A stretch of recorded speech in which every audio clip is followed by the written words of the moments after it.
오늘 우리에게 주신 하나님의 말씀은 창세기 41장 1절 말씀이에요. 우리 같이 한번 읽어보도록 하겠습니다. 같이 읽습니다. 시작. 만 2년 후에 바로가 꿈을 꾼즉 자기가 나일 강가에 서 있는데. 아멘.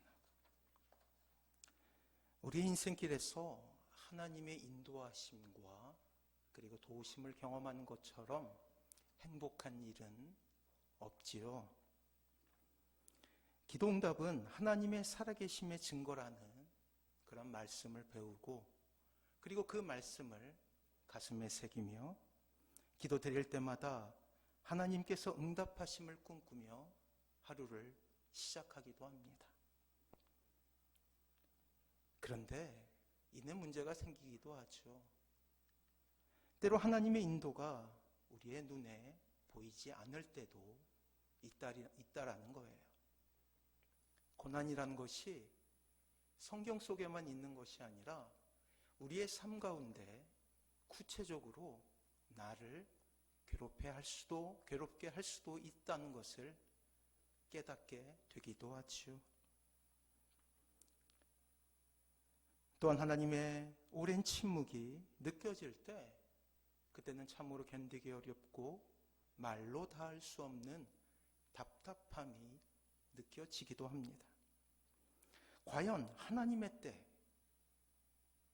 행복한 삶을 위하여 그 11번째가 하나님의 때라는 소주제인데, 그 하나님의 때, 내가 기다리고 또 하나님께서 원하시는 때는 언제인가라는 그런 질문이 마치 한숨이 저절로 토해지듯이 우리의 인생 가운데 나타날 때, 그런 답답한 때가 있다라는 것입니다.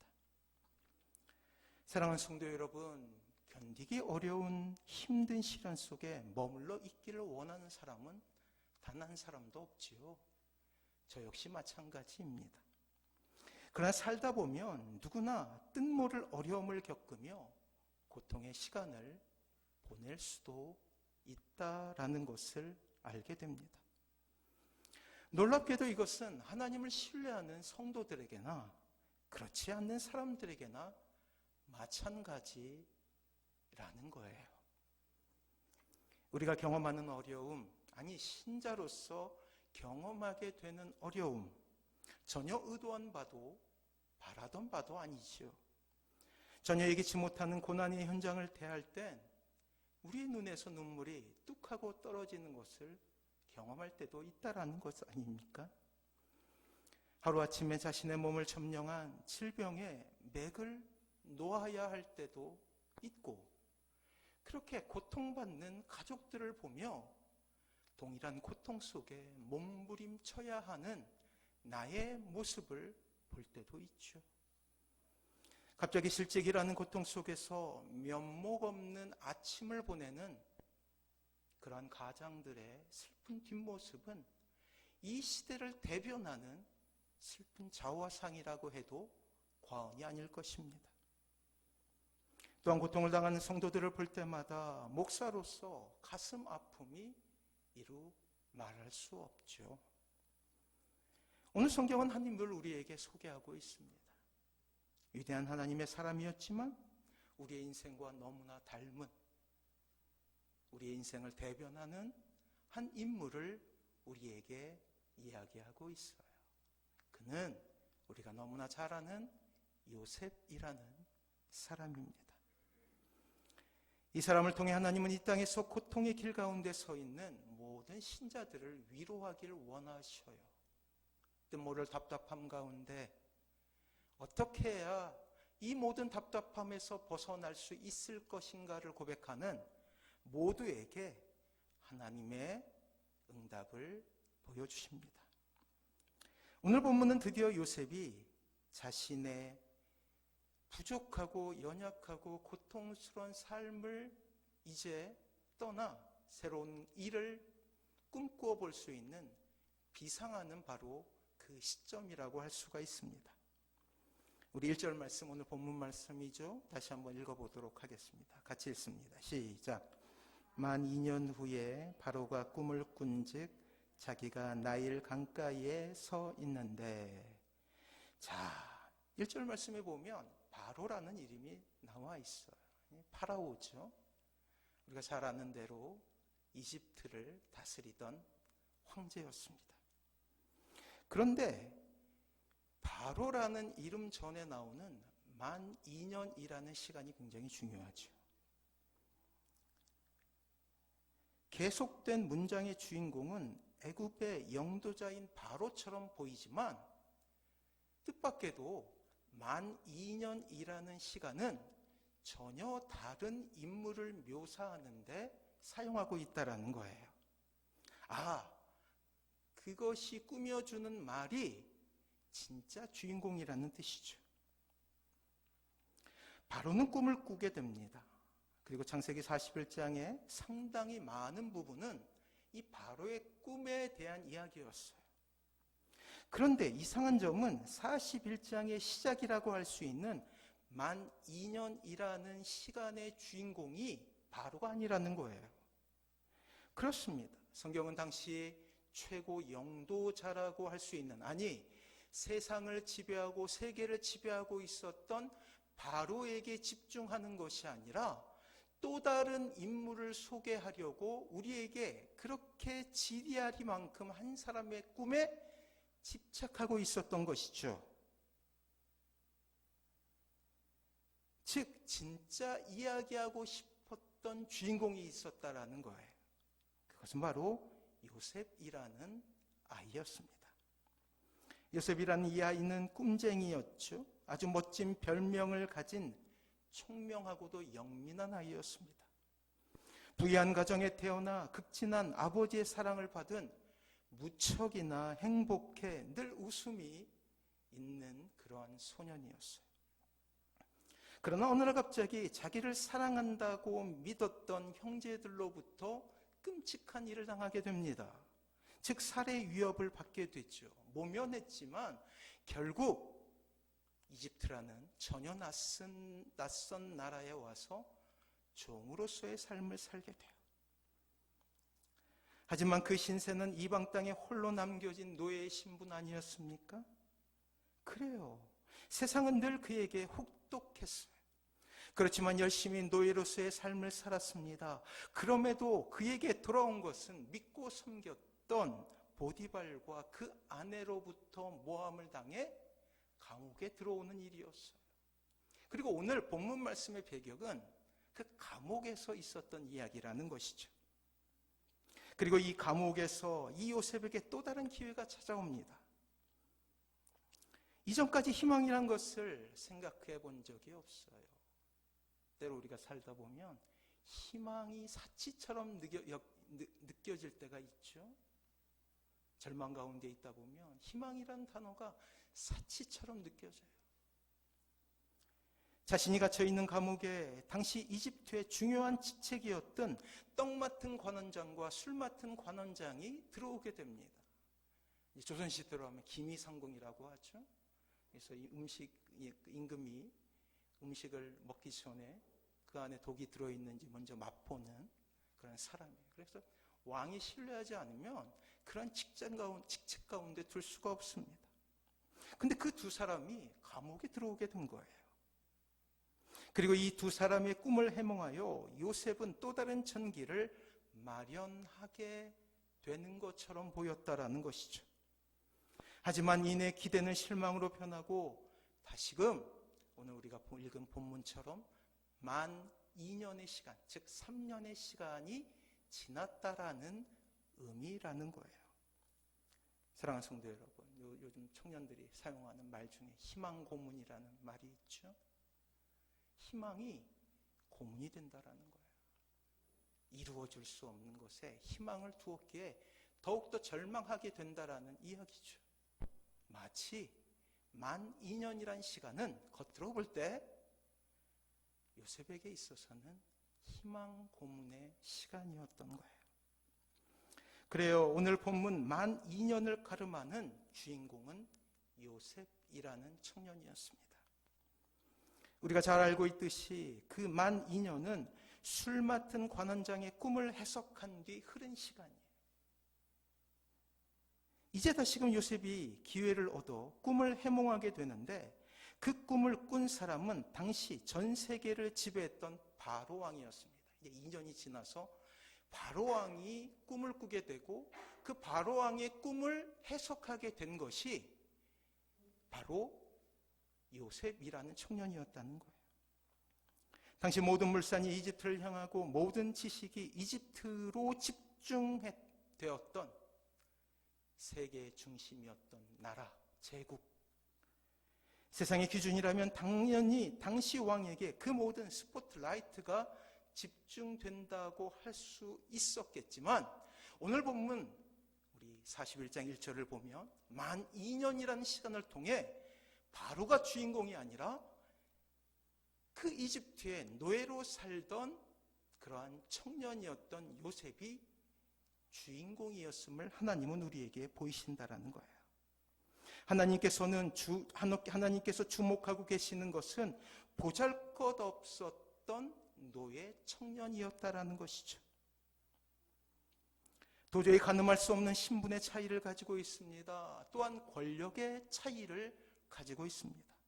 그러나 하나님은 하나님 손에 붙잡힌 지금으로서는 변변한 그 무엇도 없는 이 청년에게 집중하고 있음을 먼저 머릿속에 기억하십시오. 그렇습니다. 사랑하는 성도 여러분, 이것이 하나님께서 이 땅과 이 땅의 역사를 바라보시는 눈이라는 거예요. 결코 세상의 가치로는 발견할 수 없는 고귀한 보물을 하나님께서는 보고 계신다라는 거예요. 지금 이 세상 역시 힘 있는 사람, 권력을 손에 쥐고 흔드는 사람이 주목받는 시대 아닙니까? 많은 물질을 소유하고 의시되며 세상을 호령하는 사람이 지배하는 것처럼 보이지만 결국 이 세상의 역사를 운행하고 다스리시는 분은 하나님임을 기억하시기 바랍니다. 그리고 그 하나님께서 주목하고 계시는 역사의 주인공은 이 땅에 하나님을 위해 믿음의 절개를 지키고 하나님 나라가 넓어지는 모습을 보며 기뻐할 수 있는 그 단 한 사람, 고난 속에서도 고통 속에서도 인내라는 미덕을 마음에 새기고 다시금 하나님의 때를 기다릴 수 있는 그 사람임을 우리가 기억할 수 있어야 된다는 거예요. 그래야 만 2년의 시간이 고통과 괴로움을 주는 시간이 아니라 하나님으로 인하여 행복한 시간이 될 수 있음을 오늘 본문을 통해서 우리가 배울 수 있게 되는 것이죠. 이 위대한 진리를 믿으시기 바랍니다. 비록 세상의 눈으로는 초라해 보인다 할지라도 하나님의 기준은 요셉을 보시던 바로 그 눈으로 인간의 역사와 함께해 왔다라는 것을 말이에요. 하나님의 편에 서기에 최선을 다하는 은혜가 있길 원하는 마음으로 살아야 될 이유가 여기 있는 것이죠. 사랑하는 성도 여러분, 지금 이 시대, 포스트 모던이라고 불리우는 이 시대, 여러분들은 어떻게 무엇을 바라보며 살아가고 계십니까? 절대 지식을 부인하는 이 시대, 하나님을 거부하는 이 시대, 하나님만 바라보시는 사랑하는 모든 성도님들 되시길 바랍니다. 자, 요셉의 인생을 조금 추적해 보도록 하겠어요. 요셉이 살았던 그 기다림의 3년의 시간은 아마도 고통과 아픔으로 점철된 시간이라 할 수 있을 거예요. 아까 말씀드렸죠. 희망 고문이라고요. 희망이 없을 때는 그냥 버티며 살았겠지만 희망이 생겼잖아요. 근데 시간이 지나갑니다. 1년이 지나가고 2년이 지나가고 3년이 되었습니다. 인간 이하 노예보다 못한 감옥에서 보냈던 죄인의 신분, 그것이 바로 요셉이 걸어갔던 길이에요. 요셉의 인생에 있어서 가장 암울하고 불편하고 힘들었던 시간이겠죠. 성경마저도 오늘 본문은 그 3년간의 시간을 단순히 만 2년이란 단어 속에 함축하고 있어요. 세상의 권력이 지배하고 신의 아들이라고 여겨지는 파로가 지배하는 시간처럼 보였다라는 것이죠. 하나님의 이름은 사라진 것처럼 여겨졌고 그 안에 어떠한 희망도 없는 것처럼 보여집니다. 마치 코로나19가 지배해버린 만 1년, 2년을 지나가고 있죠.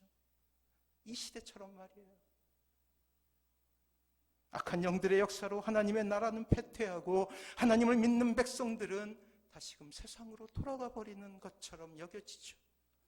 믿는 이들은 온갖 멸시와 고통을 겪어 하나님께 부르짖을 수밖에 없는 그러한 절망이 지배한 것처럼 여겨지는 세상을 우리도 동일하게 살아가고 있어요. 여전히 우리에게도 12,000년이라는 시간이라는 거예요. 여러분들에게나 제 개인적으로도 말이에요.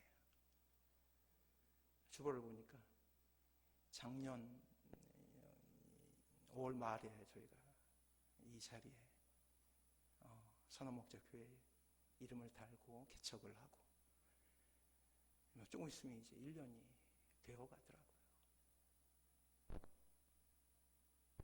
쉽지 않은 그러한 길이었지만 하나님의 은혜였죠. 하지만 어려운 거는 어려운 거예요.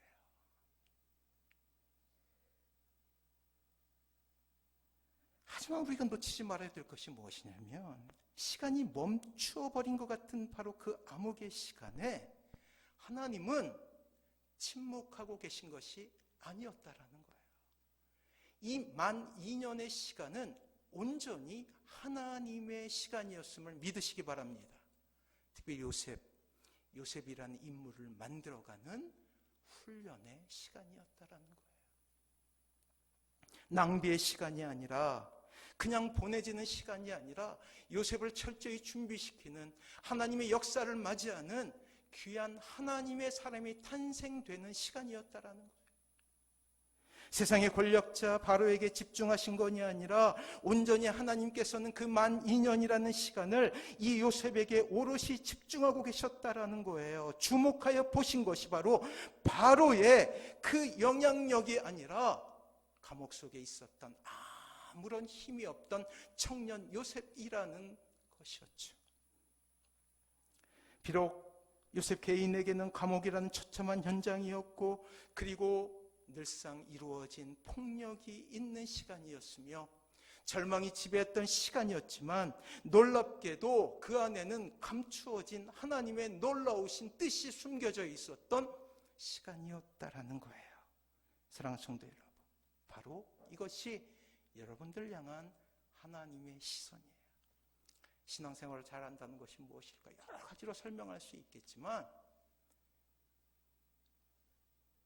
제가 좋아하는 표현은 하나님의 시선을 놓치지 않는 거예요. 잘 산다는 게 뭐냐면 하나님의 시선을 놓치지 않는 거예요. 사랑하는 성도 여러분, 때문에 저는 여러분들에게 이렇게 이야기하고 싶습니다. 주 안에 서십시오. 주 안에 서십시오. 세상이 주는 모욕과 멸시가 결코 우리의 가치를, 아니 여러분들의 가치를 훼손시킬 수 없다라는 거예요. 중요한 것은 우리가 놓치지 말아야 될 한 가지 진리는 하나님께서 나를 어떻게 보시느냐 하는 거예요. 그 시선을 놓치지 않을 때 12,000년의 시간은 전혀 다른 의미로 우리에게 찾아온다라는 것이죠. 사랑하는 성도 여러분, 그 연약한 요셉을 보시듯이 바로 여러분들을 하나님께서 보십니다. 그렇다면 우리가 해야 할 일은 명료하죠. 비록 고난이 있고 절망이 있고 눈물이 있다 할지라도 결코 하나님을 포기하지 않는 것. 그래야 신앙생활은 단순합니다. 심플해요. 복잡하지 않아요. 명료해요. 하나님을 바라보는 것. 하나님만 주목하여 바라보고 하나님만 의지하는 것, 그것을 놓치지 않는다면 여전히 12,000년의 시간은 지나가겠지만 그 시간은 결코 낭비의 시간, 고통의 시간, 절망의 시간이 될 수 없다라는 거예요. 오히려 우리를 성장시키는 놀라운 성숙의 시간이요, 하나님의 기쁨을 맞이할 수 있는 기쁨의 시간이 될 것이며 여러분들의 인생 가운데 다시금 소망을 바라볼 수 있는 위대한 시간이 될 수 있다라는 것이죠. 그리고 우리는 하나님의 때를 구하는 신자의 아름다움을 이 청년을 통해서, 이 요셉을 통해서 볼 수 있게 됩니다. 다시 그 사건 속으로 들어가 보도록 할까요? 창세기 40장 23절을 보면 이 12,000년의 기준점을 볼 수가 있어요. 자, 같이 한번 읽어보도록 하겠습니다. 창세기 40장 23절 같이 읽습니다. 시작. 관원장이 요셉을 기억지 않다고 잊었다. 요셉은 들뜬 마음으로 자신을 변호했습니다. 자신의 꿈이 이루어지는 순간이라 생각했겠죠. 술 맡은 관원장이 그 꿈을 해석할 때 보디발에게도 하지 않았던 자신의 변호를 술 맡은 관원장에게 하고 있어요. 요셉을 통해 술 맡은 관원장은 하나님의 놀라운 은혜를 입게 됩니다. 이윽고 술 맡은 관원장은 그가 하던 이전의 일로 돌아가는 그러한 은혜를 입게 되었다라는 것이죠. 그러나 술 맡은 관원장은 자신이 경험한 이 은혜를 잊어버리게 됩니다. 더군다나 그 매개가 되었던 요셉을 잊어버리게 돼요. 요셉의 입장에는 너무나 서운한 일이, 아니 유일한 소망이었던 일이, 아니 하나님께서 역사하신다고 느껴졌던 그 소망이 사라지는 순간이었다라는 것이죠. 아까도 말씀드렸듯이 술 맡은 관원장이 당시 왕에게 올려졌던 술의 검수를 맡았던 일은 아주 중요한 일이었어요. 그가 감옥에서 나와 바로를 대면하게 되었을 때 한마디라도 이 요셉에 대해서 언급했다면 요셉은 그 감옥 속에서 나올 수 있는 영향력을 가진 사람이었다라는 거예요. 요셉의 심중에는 아마도 이때가 하나님께서 절망의 때를 벗어날 수 있는 기회라고 생각했겠죠. 시간으로 따지면 3년 전, 또 하나님의 비전을 성취하는 그 순간이라고 생각할 수 있었겠죠. 그러나 우리가 읽은 본문은 그 후로 벌써 3년이 지났다라고 이야기합니다.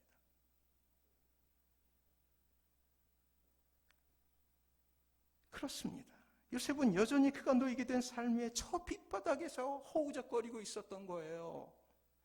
하나님의 꿈은 아직도 생생한데, 비전이라는 것이 마음속에 있는데, 우리의 가정이 변할 것이라는 소망이 있는데, 자녀들이 변하여서 하나님의 사람이 될 것이라는 소망이 있는데, 아직도 주님을 거부하고 있는 가족들이 여전히 있는 모습을 보면서 괴로워하는 여러분들과 같이 절망의 시간을 보내고 있었다라는 거예요. 요셉 자신의 실수나 어떤 잘못이 있으면 그냥 용납이라도 했겠죠. 내가 못나서, 내가 잘못해서 이러한 죄를 받는 거야 라고 생각하면 조금은 희망이란 단어를 꺾을 수도 있었을 거예요. 하지만 요셉은 늘 성실했어요. 하나님의 사람이 되기에 주저함이 없었어요. 하나님을 선택했어요. 불평을 자신의 입술에 두지 않았어요. 그럼에도 불구하고 무려 3년이 지나가고 있습니다. 혹 그 만 2년의 시간을 여러분들이 보내고 있는 것은 아닙니까? 너무나 가혹한 3년의 시간이 아직도 요셉에게 필요했던 거예요. 하나님의 침묵이었죠. 매일매일 하나님의 인도하심에 대한 확신이 있었지만 여전히 나의 삶 가운데는 아무런 변화가 일어나지 않습니다. 여전히 감옥 속에서 죄인이란 신분으로 살아가게 되는 것이죠. 이렇게 형들에게 버려진 이후로 요셉은 기다림의 인생을 살지 않았습니까? 하나님의 침묵이 느껴질 때마다 요셉은 좌절하고 또 좌절했습니다. 요셉의 마음에 왜 원망이 없었겠어요? 많은 깊은 밤, 때로 요셉은 원망이란 단어를 꺼내볼까라는 유혹 속에 빠지기도 했겠죠. 아니, 그것이 정당하고 그것이 당연하다라고 느낄 수도 있었을 거예요. 하지만 요셉은 그리하지 않습니다. 왜요? 하나님의 시간으로 여겼거든요. 하나님의 시간으로, 카이로스의 시간으로 여기고 있었기 때문이에요. 사랑하는 성도 여러분, 다시 한번 질문해 볼까요? 여러분들의 지금 이 시간은 12,000년의 시간은 아닙니까? 저에게 묻는다면 저는 이렇게 이야기하고 싶어요. 12,000년의 시간이에요. 설교를 준비하다가 아직도 1년이 더 남았네. 그러니까 마음이 턱 막히는 거예요. 언제요, 하나님? 지쳤다라는 말이 우리 입술을 통해서 터져나올 때가 있다라는 거예요. 그러나 이러한 때 우리가 기억해야 될 두 가지 단어가 있습니다. 잊지 마십시오. 이 땅의 모든 크리스찬이 고난의 시간을 지내면서도 잊지 말아야 될, 아니 고난의 시간을 행복의 시간으로 바꿀 수 있는 이 두 단어를 잊지 말아야 된다는 거예요. 가슴에 새기고 뼈에 새길 바로 그 귀한 단어는 오늘 설교의 진짜 제목이기도 하죠. 우리가 성경 공부 시간에 늘 배웠던 그것은 바로 섭리와 계획이라는 단어를 잊지 말아야 된다는 거예요. 섭리는 하나님의 감추어 두신 뜻이에요. 잘 기억하십시오. 섭리는 하나님의 감추어 두신 뜻이 있는 거예요. 계획은 그 섭리를 이루어 가시는 하나님의 방법이죠.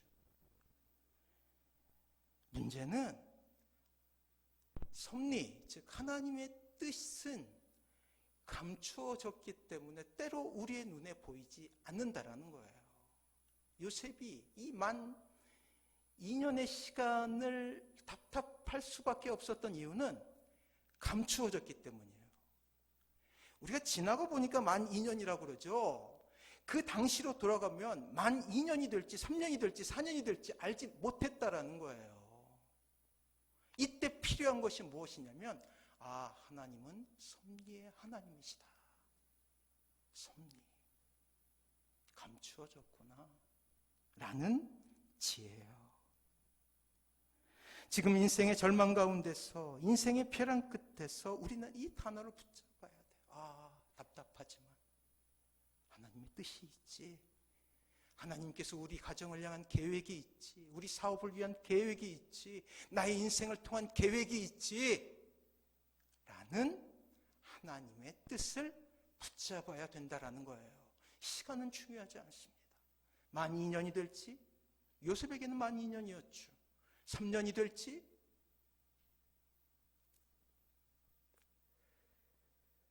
이 단어는 하나님의 신실함에 대한 고백이기도 해요. 섭리는 다른 말로 하나님을 신실하게 바라봅니다라는 믿음의 고백이기도 해요. 오늘 본문의 성경 두 구절 사이에 두 문장 사이에 만 2년이라는 단어가 있죠.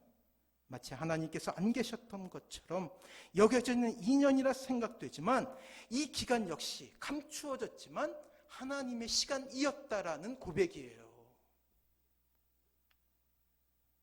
그리고 그 순간 하나님은 저 멀리 하늘에 계신 것이 아니라 바로 내가 서 있었던, 요셉이 서 있었던 감옥이라는 그 현장 속에 계셨음을 고백하는 단어라는 것이죠. 우리도 마찬가지이죠. 믿음이 없이 당하는 고난과 어려움은 그저 우리에게 원망이 될 수밖에 없어요. 상처만을 안겨다 주죠. 똑같은 만 2년이라는 물리적인 시간이지만 어떤 사람에게서는 불평과 원망의 시간이 될 수도 있고, 또 어떤 사람, 즉 믿음으로 보내는 사람, 하나님의 감추어진 시간을 바라보며 사는 사람에게는 하나님의 시간이 될 수도 있다라는 거예요. 이것이 믿음을 좌우하는, 가름하는 그러한 단어가 되는 것이죠. 비록 현실은 혹독하게 자신을 다그치겠지만 그때마다 하나님의 계획을 바라보며 위로함을 얻습니다. 하나님의 위로하심은 다시금 그 절망 중에서도 기쁨을 맛보게 합니다. 기대감으로 하루를 살아갑니다. 다시금 소망의 단어를 뱉기 시작합니다. 세상을 향하여 고백합니다. 하나님이 함께 하십니다. 하나님께서 함께 하십니다. 이 소망의 단어를 나타내며 이 어려운 때를 살아가는 거예요. 그리고 그날이 이루어졌을 때 그 모든 것을 하나님께서 하셨습니다 라는 놀라운 고백을 우리가 할 수 있게 되는 것이죠. 사랑하는 성도 여러분, 하나님과 함께 걷는 길이라면 그 어떤 가시밭길도 은혜의 길이 될 수 있음을 기억하시기 바랍니다. 아니, 그 가시밭길은 더욱 나의 삶을 빛나게 하시는 하나님의 시간이죠. 하나님 안에 만들어진 훌륭한 자신의 모습을 발견할 수 있는 놀라운 은혜의 시간이죠. 사랑하는 성도 여러분, 변치 않는 사실은 하나님은 신실하다라는 거예요. always, 항상. 그리고 결코 하나님은 자신의 자녀들에게 나쁜 것을 주실 수가 없는 분입니다. 그렇다면 우리 인생의 끝을 볼 수 있어야 돼요. 만 3년이 지난 후에 우리의 인생을 볼 수 있어야 되는 거예요. 이 고난과 이 어둠이 끝나고 하나님의 사람으로 멋지게 서 있는 자신의 모습을 바라보며 하나님의 나라가 되어 있는 자신의 가정을 바라보며 다시금 일어나시는 사랑하는 모든 성도님들 되시길 바랍니다. 그리고 우리는 사도 바울의 교훈을 통해 다시금 용기를 얻어볼까 해요. 갈라디아서 6장 9절 말씀 같이 한번 읽어보도록 하겠습니다. 같이 읽습니다. 시작. 우리가 선을 행하되 낙심하지 말지니 포기하지 아니하면 때가 이름에 거두리라. 아멘. 이것이 만 2년을 보내는 신자의 마음가짐이에요.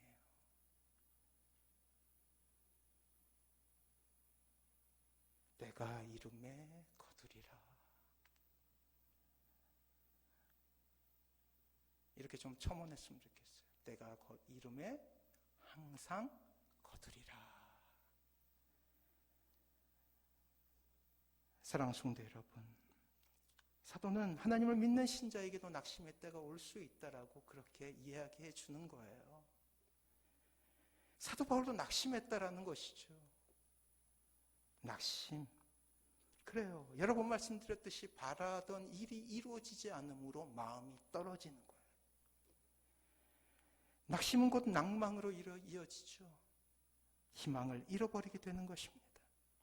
우리 인생 가운데 선한 의도에서 시작되었으나 잘못되어진 많은 일들을 바라볼 때 낭망이 무엇인지 우리는 알지 않습니까? 희망은 사라지고 모든 것이 망가져 버렸다라는 절망에 빠져들기도 해요. 그러나 다시금 절망 가운데 있는 여러분들을 향하여서 성경은 이렇게 위로하고 있습니다. 소망이 근원 되신 하나님만 바라보라. 시편 기자 우리 시편 42편 5절 말씀을 통해서 다시금 소망을 떠올려 보도록 하겠습니다. 주보를 참조하십시오. 같이 읽습니다. 시작. 내 영혼아 내가 어찌하여 낙심하며 어찌하여 내 속에서 불안해하는가. 너는 하나님께 소망을 두라. 그가 나타나 도우심으로 말미암아 내가 여전히 찬송하리로다. 뭐라고 말씀하셔요? 하나님께 소망을 두라. 사랑하는 성도 여러분, 우리 역시 만 2년의 시간을 보내고 있지 않습니까? 너무나 고통스러운 이 시간 자체도 원망으로 하나님 앞에 범죄할 수도 있는 때예요. 늘 말씀드리지만 말세라는 시간을 우리가 살아가고 있지 않습니까? 그러나 오늘 본문은 우리에게 분명히 이야기합니다. 그 시간이 만 2년으로 끝났다는 것을. 끝이 있다라는 거예요.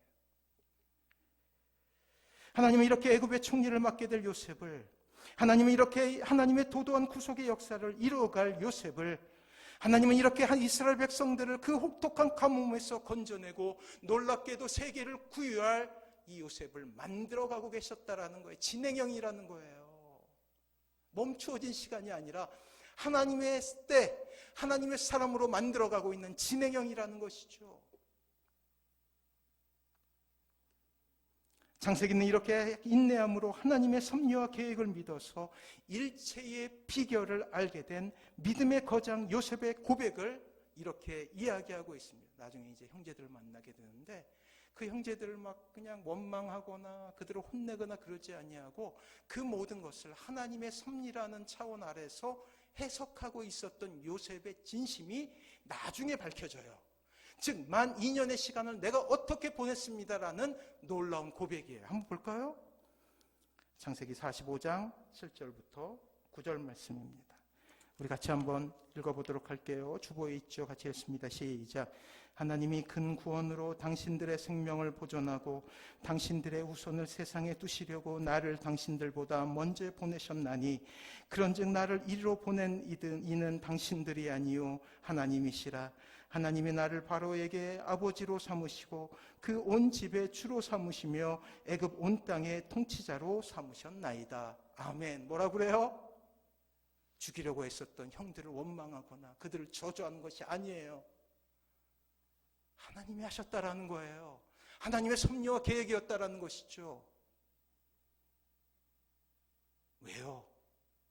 요셉의 머리에는 하나님의 때, 자신에게 진짜 행복을 줄 수 있었던 하나님의 때라는 놀라운 각성이 있었기 때문이에요. 사랑하는 성도 여러분, 다시 한번 묻습니다. 만 2년이라는 혹독한 인생의 겨울에 하나님의 도우심을 바라고 있습니까? 기억해야 될 것은 하나님은 가장 가까운 곳에서 섭리와 계획이라는 도구로 이미 여러분들과 함께하고 있다라는 거예요. 하나님의 때. 하나님의 때라는 거예요. 바로의 때가 아닙니다. 하나님의 때라는 거예요. 이렇게 하나님의 때라는 마음이 우리의 마음 속에 있을 때 우리는 온전히 이 만 2년의 시간을 감사와 기쁨과 우리가 그렇게도 꿈을 꾸는 행복이란 단어로 채울 수 있게 되는 것이죠. 중요한 것은 그 어떤 순간에도 하나님의 때, 하나님의 섭리와 계획이라는 이 장대한 하나님의 시간을 바라볼 수 있는 눈이 필요하다는 거예요. 그것을 이제 교회에서 사용하는 단어로 믿음이라고 해요. 믿음. 이 믿음이라는 뜻에는 본다라는 뜻이 있잖아요. 보는 거예요. 그리고 그러한 눈을 가질 때 우리는 비로소 어떤 상황 속에서 낙심하지 않고 얼굴을 찡그리지 않고 만 2년의 시간, 감옥에서의 시간을 보낸다 할지라도 고통스럽게 세상을 원망하거나 하나님을 원망하지 아니하고 하나님의 섭리와 계획 속에서 다시금 기쁨으로 살아갈 수 있는 용기와 힘을 얻게 되는 것이죠. 하나님을 경험하고 하나님의 은혜를 체험하시는 사랑하는 모든 성도님들 되시길 바랍니다. 사랑하는 성도 여러분, 또 다른 이야기이긴 하지만 이런 이야기를 한번 여러분들이 해보고 싶어요. 여러분들의 인생 가운데 사건과 사고가 일어나기도 하죠. 만 2년의 시간을 자신이 바라지도 않았는데 그 시간을 보낼 수도 있다라는 거예요. 실패와 실수 가운데 서게 되면 때로 우리는 누군가에게 참으로 미안해질 때가 있어요. 자녀들에게 미안하기도 하고 남편에게 미안하기도 하고 내가 열심히 못해서 죄책감이 들 때가 있다라는 거예요. 늘 말씀드리지만 죄책감은 하나님께서 주신 마음이 아니에요. 이런 글을 읽은 적이 있습니다. 한번 들어보십시오. 미안해하지 마세요. 어둠의 긴 터널을 지나온 이들은 압니다. 누구에게 미안하기보다 자기에게 가장 미안했다는 것을. 결국 이 세상을 살아감에 있어서 자신이 자신을 만들어갈 수밖에 없다는 것을 알면서도 끊임없이 외부의 소리에 민감하게 귀를 기울이고 살다가 자기를 만들지 못하고 방황했다는 것을. 그래서 미안하다는 말은 타인에게 하는 말이 아니라 엄밀하게는 자신에게 해야 하는 말입니다. 그러니까 미안하다고 하지 마세요. 장맛비 그친 하얀 뭉게구름이 피어난 하늘은 유난히도 푸르지요. 그런데 본래 하늘은 늘 그랬어요. 이런저런 것들이 그것을 가렸을 뿐이지요. 혹시 여러분들의 마음속에 죄책감이 들거나 그리고 어려운 마음이 든다면 가장 먼저 여러분 자신에게 미안해져 보십시오. 행복한 삶을 위하여 그 11번째는 하나님의 때입니다. 하나님의 섭리와 계획을 믿는 것이죠. 하나님의 시간으로 받아들이는 순간 그것은 기다리는 시간이 아니라 기대할 수 있는 시간이 되는 거예요. 기대해 보십시오. 죄책감이 여러분들을 좌우하지 않게 하십시오. 후회와 원망이 여러분들을 흔들지 않게 하십시오. 참아야 하는 인고의 시간이 아니라 더욱 하나님을 명확하게 잘 볼 수 있는 시간이 될 수 있습니다. 만 2년 하나님의 시간, 그것임을 고백하고 주님 안에서 하나님의 위로하심을 경험하시는 사랑하는 모든 성도님들 되시길 주님의 이름으로 축원합니다.